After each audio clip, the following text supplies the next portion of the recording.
பூஜ்யாய ராகவேந்திராய சத்ய தர்ம ரதாய ச பஜதாம் கல்பவ்ருக்ஷாய நமதாம் காமதேனுவே கிருஷ்ணாய வாசுதேவாய தேவகி நந்தனாய ச நந்த கோபகுமாராய கோவிந்தாய நமோ நமः.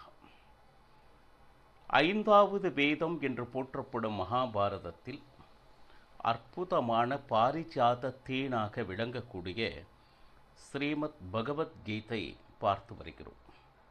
இதுவரை முதல் அத்தியாயம் 46 ஸ்லோகத்தை பார்த்திருக்கிறோம். அது அர்ஜுன விஷாத யோகம்.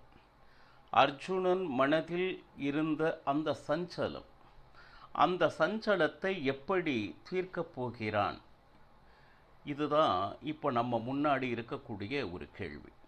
அத்தியாயம் 2 இதையை சாங்கிய யோகம் அப்படின்னு சொல்லுவார். 2வது அத்தியாயத்தில் முதல் ஸ்லோகம் எப்படி அப்படின்னு கேட்டிங்கன்னா, சஞ்சயன் கூறுவது போல ஆரம்பிக்குது. தம் ததா கிருபயா விஷ்டம் அஸ்ருபூர்ணா குலேக்ஷணம் விஷீதம் தம் இதம் வாக்கியம் உவாச்ச மதுசூதனஹா. இப்படி சஞ்சயன் கூறுவது போல 2வது அத்தியாயம் ஆரம்பிக்கிறது.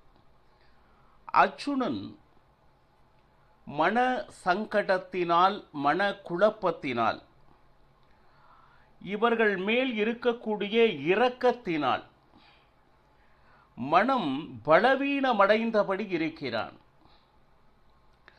கண்ணில் கண்ணீர் பெருகி நிற்கின்ற ஒரு சூழ்நிலை.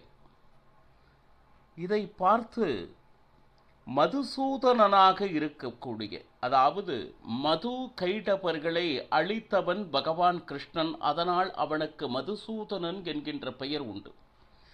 அப்போ இப்படி மிகப்பெரிய சஞ்சலத்தோடு இருக்கக்கூடிய அர்ஜுனனை பார்த்து கிருஷ்ணன் என்னன்னு சொன்னார் தெரியுமா அப்படின்னு சொல்லிட்டு ஆரம்பிக்கிறார்கள் 2வது அத்தியாயத்தை. இப்போ பகவானுடைய நேரடி வார்த்தைகள் இங்கிருந்து ஆரம்பிக்கின்றன. எந்த ஜென்மத்தில் என்ன புண்ணியம் செய்தேனோ, பகவானே பிரத்யக்ஷமாக பேசிய வார்த்தைகளை சொல்லக்கூடிய, கேட்கக்கூடிய பாக்கியம் பக்தர்களே நமக்கு கிடைத்திருக்கிறது. அப்போ பகவானுடைய வார்த்தைகள் என்னவாக இருக்கிறது? குதஸ்வா கஷ்மலம் இதம் விஷமே சமுபஸ்திதம் அனார்ய ஜூஷ்டம் ஐஸ்வர்யம் அகீர்த்திகரம் அர்ஜுனா. இதுதான் பகவான் பகவத்கீதையில் சொல்லக்கூடிய, ஆரம்பிக்கக்கூடிய முதல் ஸ்லோகமாக இருக்கிறது. பகவான் முழுமுதற் கடவுளாக இருக்கக்கூடிய, புருஷோத்தமராக இருக்கக்கூடிய பகவான் கூறுகிறார், அர்ஜுனா, உன்கிட்ட இந்த மாதிரி களங்கங்கள் திடீர்னு எப்படி எங்கிருந்து வருகிறது எனக்கு ஒன்றும் புரியலையே. ஆரம்ப காலத்திலிருந்து சத்திரியனாக இருந்து கொண்டு தன்னை எதிர்த்து வருபவர்களை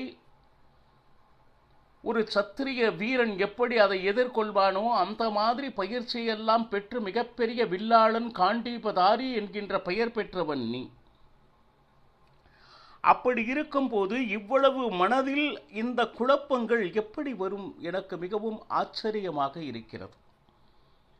இன்னும் சொல்ல போனா, வாழ்வினுடைய மதிப்பை அறிந்த யாருக்குமே இந்த மாதிரி சஞ்சலங்கள் அப்படிங்கிறது மிக மிக மிக சிறுமை வாய்ந்தது அர்ஜுனா. ஒரு வீரனுக்கு தகுதியான எண்ணம் இது இல்லை. அது மட்டுமா அப்படின்னா பாருங்க, இந்த மாதிரி எண்ணங்களால் யார் ஒருவரும் மேல் உலகங்களுக்கு கண்டிப்பாக அவர்களை இட்டு செல்வதில்லை. இதனால் விளைவு என்ன அப்படின்னு கேட்டீங்கன்னா, மிக பெருத்த அவமானமே உன்னை வந்து சேரும். ஒரு சீடன் அவனுடைய மனநிலை அவனுடைய நிலையிலிருந்து கூறிவிட்டான். ஆனால் ஒருவேளை இவன் நான் போர் புரிய மாட்டேன் என்று பின் வாங்கினாள், நிச்சயமாக இதுவரை தான் ஒரு வில்லாளி, காண்டீபதாரி என்றெல்லாம் முழங்கி வந்தான். ஆனால் போர் என்று வந்தவுடன் தன்னுடைய வீரத்தை காட்டாமல் பின்வாங்கினான் என்றால் இவன் கோழை தானே. ஊர் என்ன பேசும்? இவனை நம்பி போரில் யாராவது இறங்கினால் அவ்வளவுதான். அப்போ நிஜமானவே இவனுக்கு நிஜமான வீரம் இல்லவே இல்லை. வேண்டுமென்று தன்னை வீரன் என்று பிரகடனப்படுத்தி இருக்கிறான் என்று ஊரெல்லாம் உன்னை ஏசிக் கொண்டிருப்பார்கள் அர்ஜுனா. இதனால் விளைவு அவமானமே என்று முதல் ஸ்லோகத்தில் கூறுகிறார். இது ஒரு வீரனுக்கு அழகான ஒரு யோசனை அல்ல இது. அடுத்து கிளைபை மாஸ் மகம பார்த்த நைத்தத் பைபுபத்யதே சூத்ரம் கிருதய தௌர்வல்யம் தக்போதிஷ்ட பரந்தபா. இது பகவான் கிருஷ்ணனுடைய இரண்டாவது ஸ்லோகம். முதலில் பிருதாவின் மகனே அப்படி சாக்ஷாத் குந்தி. குந்திக்கு இன்னொரு பெயர் பிரிதா என்று பெயர். பிரிதாவின் மகனே. சரி, இப்போ இதுவரையிலும் சஞ்சலமான மனத்தோடு என்ன பேசிக் கொண்டிருந்தானோ இது சரியான ஒரு ஆண்மகன் செய்ய வேண்டிய வேலையா? இந்த மாதிரி வார்த்தைகள் தன்னம்பிக்கையை கெடுக்கக்கூடியது. ஒரு ஆண்மைக்கு உரிய ஒரு வீரன் பேசக்கூடிய வார்த்தைகளா இது? ஆண்மையற்ற நிலைக்கு இடத்தை கொடுத்து விடாதே அர்ஜுனா. இது ஒரு வீரனுக்கு பொருத்தமான வார்த்தைகளா அல்லது சஞ்சலங்களா? இன்னும் சொல்ல போனா இது போல அற்பமான ஹிருதய பலவீனத்தை வைத்துக்கொண்டு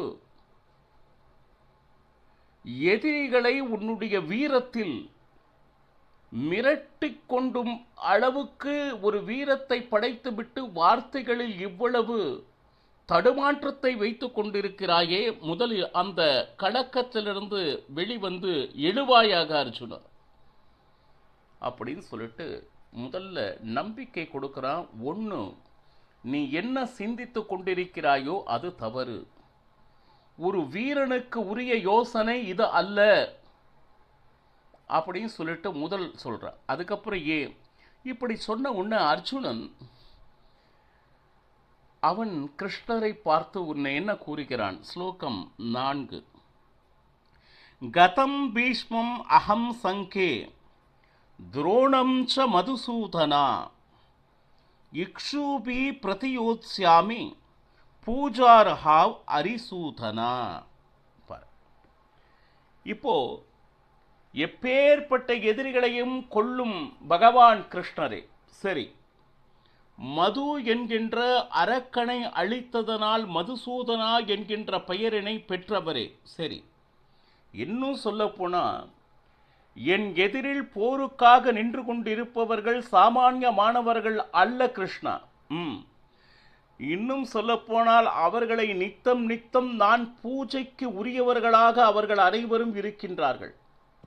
என்னுடைய எல்லாமுமே அவர்கள். என்னை வளர்த்தவர்கள் அவர்களே. எனக்கு சரியான சமயத்தில் பாடத்தை சொல்லிக் கொடுத்த குருமார்கள் அவர்களே. எனக்கு நல்லது கெட்டது என்றால் எது ஒன்றிற்கும் துணை நிற்கக்கூடியவர்கள் அவர்களே. இப்படி பூஜைக்கு உரியவர்களாக இருக்கக்கூடிய பீஷ்மர், துரோணாச்சாரியார் போன்ற இவர்களை போரில் என்னால் எப்படி எதிர்த்து தாக்க முடியும்?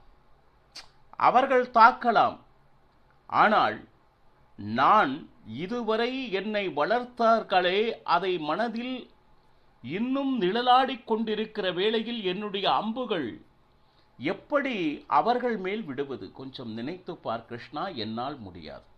மீண்டும் அதே நிலையில் தான் இருக்கிறார்.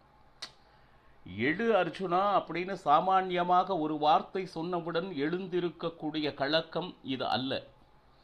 இவன் மயக்கத்தின் உச்சியில் இருக்கிறான். இப்போ அது மட்டுமா அப்படின்னா, குரூணஹத்வாஹி மகானுபாவான் ஸ்ரேயோ போக்தும் பைக்ஷம் அபீகலோகே ஹத்வார்த்த காமாம்சு து குருன் ஹைவ புஞ்சீய போகான் ருதிர பிரதிக்தான். ஸ்லோகம் 5, 2வது அத்தியாயம். மகாத்மாக்களாக இருக்கக்கூடிய எங்களுடைய ஆச்சாரியார்கள் அவர்களுடைய வாழ்வை அழித்து நான் வாழ்வது எந்த விதத்தில் சிறப்பானதாக இருக்கும் கிருஷ்ணா? இந்த உலகில் அதற்கு பிச்சை எடுத்து வாழ்வதே மேல். இவர்களை கொன்று அந்த ராஜ்யத்தை பெற்று நான் ராஜா என்று அதை ஆள வேண்டும் என்றால் அதைவிட இந்த உலகத்தில் பிச்சை எடுப்பதே மேலானது. இன்னும் சொல்லப்போனா, இந்த உலகத்தில் என்ன என்ன இன்பங்கள் லாபங்கள் விரும்பும் போதிலும் அவர்கள், நீங்க என்ன சொல்லலாம், சாமானிய இச்சைக்கு அடிமையானவர்கள் தானே, துரியோதனன் பக்கம் நிற்பவர்கள் தானே, அதர்மவாதிகள் தானே என்று நீங்கள் கூறலாம். ஆனால் நாம் அனுபவிக்க, அவர்கள் ஒருவேளை கொல்லப்பட்டார், நாம் அனுபவிக்கக்கூடிய அத்தனையிலும் அந்த இரத்த கரை படிந்திருக்குமே. உன்னை வளர்த்தவர்களை, பாடம் சொல்லிக் கொடுத்தவர்களை, உன்னுடைய பந்து பாந்தவர்களை கொண்ட இரத்தத்தில் அல்லவா உன்னுடைய வெற்றியை பெற்றிருக்கிறாய் என்று வேறு எதுவும் வேண்டாம், என்னுடைய மனசாட்சியே கேள்வி கேட்கும் அந்த கேள்வியை தாங்கக்கூடிய திராணி என்கிடம் இல்லை. இப்போ அர்ஜுனனுடைய வார்த்தைகள் பார்த்தா இது சரியானது போலதான் தெரியும். நமக்கு ஏற்படுகின்ற குழப்பம் போல இந்த குழப்பம். அவனுடைய வார்த்தைகள் பார்த்தவன்னா, வளர்த்தவர்களை நாம் எப்படி கொள்ள முடியும்? இந்த பார்வை சாமானிய பார்வை. நிச்சயம் அர்ஜுனன் வார்த்தையில் ஒரு உண்மை இருப்பது போல தோன்றும். ஆனால் அது உண்மையா இல்லை மயக்கமா என்பதை கீதாச்சாரியன் விளக்க வேண்டும். மேலும் தொடர்கிறான் அர்ஜுனன் ஸ்லோகம் 6. நைசதத் வித்மஹ கதரன் நோ கரியோ யத்வா ஜயேம யதிவா நோ ஜயேயு யாங்கேவ ஹத்வான ஜூஜூ விஷாமஸ் தேவஸ்திதா பிரமுகே தாத்தராஷ்டிரஹா அப்படி சொல்லிட்டு, இப்போ ஒன்னா போரில் 2 நடக்கும். நாம் அவர்களை கொல்ல வேண்டும், இல்லது அவர்களால் நாம் கொல்லப்பட வேண்டும். இப்போ இதில் எது சிறந்தது அப்படின்னு சொல்லிட்டு யோசனை பண்றதுக்கே இல்லை. யார் யாரை கொன்றாலும் அதனால் துக்கம் வெற்றி பெற்றவர்களுக்குத்தான். ஒருவரை இழந்து மற்றவர்கள் சுகமாக வாழ்வது என்பது நினைத்து கூட பார்க்க முடியாத ஒன்று. இன்னும் சொல்ல போனா, யாரை கொன்றால் நமக்கு வாழவே பிடிக்காது, யார் இழந்தால் இந்த உலகமே இருட்டாகிவிடும் என்கின்ற பெரும் துக்கத்தை அனுபவிப்போமோ, அப்பேற்பட்டவர்கள் என் கண்முன்னே நின்று கொண்டிருக்கிறார்கள் கிருஷ்ணா. இன்னும் சொல்ல போனா, திருதராஷ்டிரனுடைய மகன்கள் வேறு இல்லை, என்னுடைய சகோதரர்கள். இப்பொழுது நம் எதிரே போர்க்களத்தில் நின்று கொண்டிருக்கிறார்கள். இவர்களை கொன்றா அந்த இரத்த கரை படிந்த அந்த ராஜ்யத்தை நான் சுகிக்க வேண்டும். அர்ஜுனனுடைய அந்த மனத்தாங்கள் இன்னும் ஆறவில்லை. மேலும் 7வது ஸ்லோகத்திலும் தொடர்கிறான். கார்பண்ய தோஷோ பகத் ஸ்வபாவஹா பிருச்சாமி துவாம் தர்ம சம்மூட சேதாக யஸ்ரேயஷ்யா நிஷிதம் ப்ரூஹிதன்மே சிஷ்யஸ்தே ஹம்சாதிவாம் துவாம் பிரசன்னம். இப்போ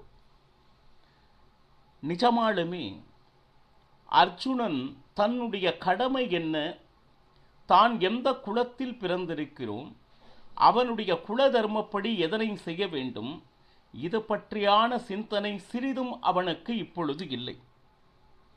தன் கடமை எது என்பதிலே அவனுக்கு குழப்பம். இவர்களை கொல்வது நிச்சயமாக தர்மம் அல்ல, இதைவிட நான் பிச்சை எடுப்பதே மேல் என்று அவனுடைய சிந்தனை சென்று கொண்டிருக்கிறது. இன்னும் சொல்ல போனா, கருமித்தனமான இயல்புகளால், பலவீனத்தால் அந்த மனதனுடைய தைரியத்தை இழந்து விட்டான் அர்ஜுன். இந்த நிலையில் நிஜமாலுமே கிருஷ்ணா, எனக்கு எது நல்லது எது கெட்டது என்று என்னால் முடிவெடுக்கக்கூடிய நிலையில் நான் இல்லை. இதில் எதை செய்தால் சரியாக இருக்கும் அப்படின்னு சொல்லிட்டு ஒரு ஆச்சாரியனாக, ஒரு குருவாக இருந்து என்னை தயவு செய்து வழிநடத்த வேண்டும் அப்படின்னு சொல்லிட்டு. இப்போ ஒரு குழப்பமான மனநிலை இருக்கும் பொழுது ஒருவன் எப்படி செயல்பட வேண்டும் என்றால், தன்னால் முடிவெடுக்க ஒரு திராணி இல்லாத போது இறைவனிடமோ அல்லது குருவிடமோ சரணாகதி அடைந்து விட வேண்டும். இதையத்தான் அர்ஜுனன் நமக்கெல்லாம் செய்து காண்பிக்கிறார். அருள் குருந்து இந்த மாதிரி ஒரு குழப்பத்தில் இருக்கக்கூடிய ஒரு சீடன் இனிமேல் எப்படி நடக்க வேண்டும், எது சிறந்தது என்பதனை தாங்கள்தான் அருள வேண்டும் என்று தன்னை முழுவதுமாக கிருஷ்ணனிடம் அர்ப்பணித்துக் கொண்டான் சீடனாக அர்ஜுனன். அந்த சீடனுக்கு குருவாக இருந்து ஆச்சாரியனாக இருந்த பகவான் கிருஷ்ணன் எப்படியெல்லாம் அவனை தேற்றுகிறார் என்பதனை நாளையும் பருகலாம். சர்வம் ஸ்ரீ கிருஷ்ணார்ப்பணமஸ்து. ஹரே ஸ்ரீனிவாச.